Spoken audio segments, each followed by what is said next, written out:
Lanjutkan kembali, inilah sajian tari yang kedua dari kami Dewan Kesenian Kota Pekalongan, yaitu dari Sanggar Tari Kartika pimpinan Ibu Nani Tun Sugani yang ada di Kandang Panjang. Silakan bisa berkomunikasi apabila berkenan untuk menyekolahkan atau mengkursuskan putra-putrinya, dan Mbak Dila yang ada di Iosorejo dengan Sari Arabia. Hadirin yang kami hormati, inilah tari Sego Megono.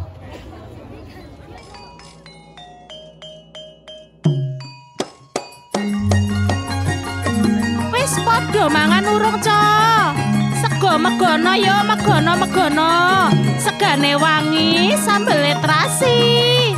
Ayo yo yo yo yo yo.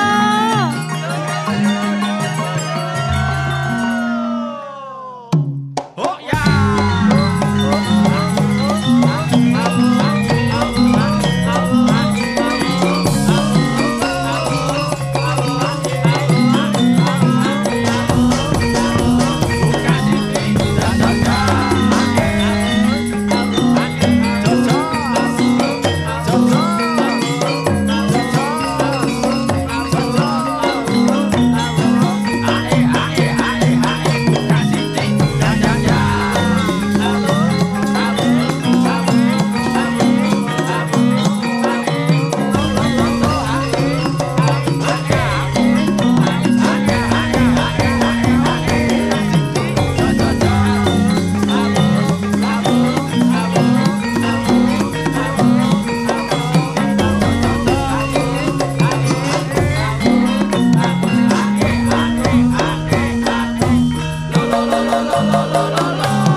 Dongengku piye no Jawa Tengah papan pasisir